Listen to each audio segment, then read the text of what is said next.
ഇന്നത്തെ വചനചിന്ത സാഹചര്യങ്ങൾ പ്രതികൂലമാകുമ്പോൾ ഓർക്കുക, ദൈവത്തിന് അസാധ്യമായതായി ഒന്നുമില്ല. താങ്കളുടെ പ്രാർത്ഥനയുടെ മറുപടി എത്ര വൈകിയാലും അത് താങ്കളെ തേടി വരും. താങ്കളിൽ വ്യാപരിക്കുന്ന അഭിഷേകം ഏതു പ്രതികൂലത്തെയും ജയിക്കുവാൻ കഴിവുള്ളതാണ്. 91 സങ്കീർത്തന പുസ്തകം 11 തിരുവചനം ഇപ്രകാരം വായിക്കുന്നു: നിന്റെ എല്ലാ വഴികളിലും നിന്നെ കാക്കേണ്ടതിന് അവൻ നിന്നെക്കുറിച്ച് തൻ്റെ ദൂതന്മാരോട് കൽപ്പിക്കും. താങ്കൾ കടന്നു പോകുന്ന അവസ്ഥയ്ക്ക് ഒരു മാറ്റം നൽകുവാൻ കർത്താവിനൊരു നിമിഷം മതി. സാഹചര്യം എത്ര പ്രതികൂലമാണെങ്കിലും താങ്കൾ ദൈവഹിതത്തിനായി കാത്തിരിക്കുക. ദൈവകരം താങ്കൾക്ക് അയച്ചിരിക്കും. താങ്കൾ കടന്നു പോകുന്ന ഏത് പ്രതിസന്ധികളെ കണ്ടും താങ്കൾ ഭയപ്പെടേണ്ട. താങ്കളെ മുന്നോട്ട് നടത്തുവാൻ കർത്താവിന് സാധിക്കും. ഭക്തനായ മോശയുടെ വടി തൻ്റെ കയ്യിൽ ഉയർന്നിരിക്കുമ്പോൾ താഴ്വരയിൽ യോശുവയും കൂട്ടരും ശത്രു സൈന്യത്തിൻ്റെ മേൽ ജയം പ്രാപിക്കും. എന്നാൽ ഭക്തനായ മോശയുടെ വടി തൻ്റെ കയ്യിൽ ഭാരമായി താഴുമ്പോൾ ശത്രു സൈന്യം ജയിക്കും.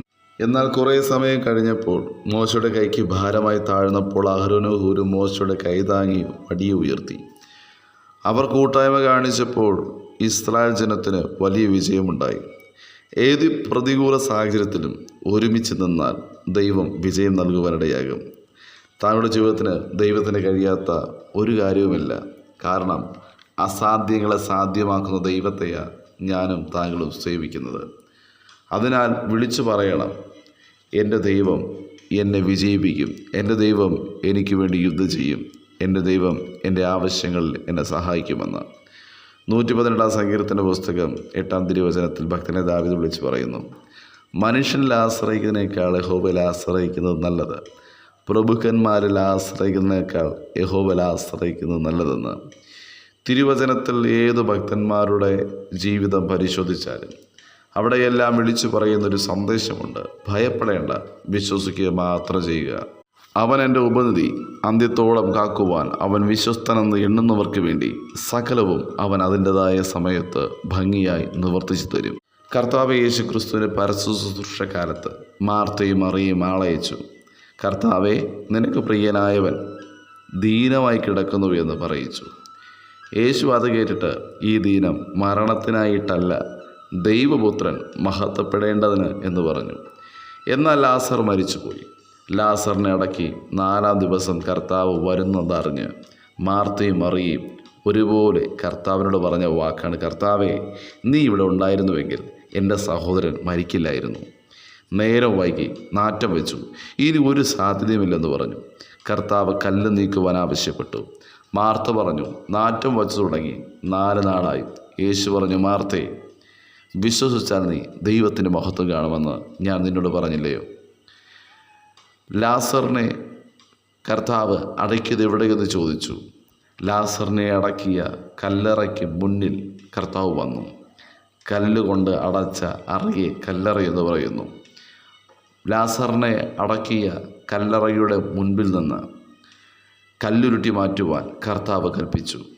ശേഷം ലാസറെ പുറത്തുവാ എന്നൊരൊറ്റ വാക്കിൽ ലാസർ പുറത്തു വന്നുവെങ്കിൽ, ദൈവപുത്രൻ്റെ മഹത്വത്തെ സകലരും കണ്ടുവെങ്കിൽ, വാക്ക് പറഞ്ഞ ദൈവം വിശ്വസ്തനാണ്.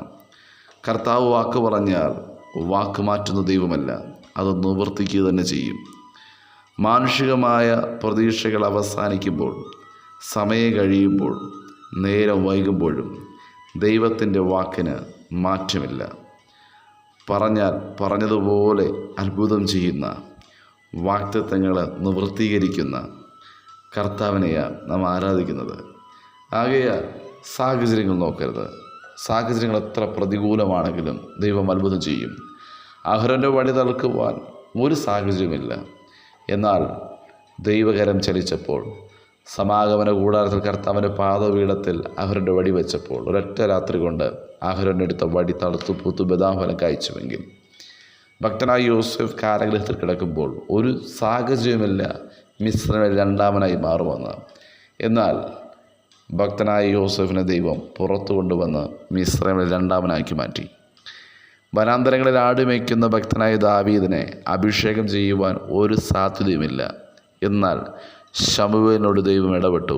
വനാന്തരങ്ങളിൽ മറഞ്ഞിരിക്കുന്ന ഭക്തനായ ദാവീദിനെ ആരാധന സ്വഭാവമുള്ള ദാവീദിനെ ഹൃദയത്തെ കാണുന്ന ദൈവം ഭക്തനായ ദാവീദിനെ വിളിച്ച് വേർതിരിച്ച് ഇസ്രായേലിനെ രാജാവാക്കി മാറ്റിയെങ്കിൽ, വചനം ശ്രവിക്കുന്ന പ്രിയ ദൈവജനമേ, സാഹചര്യം എത്ര പ്രതികൂലമാണെങ്കിലും ദൈവകരങ്ങൾ സമർപ്പിക്കുക. താങ്കളെ ഉന്നതമായ മേഖലകളിലേക്ക് കരം പിടിച്ചുയർത്തുവാൻ ദൈവത്തിന് പദ്ധതിയുണ്ട്.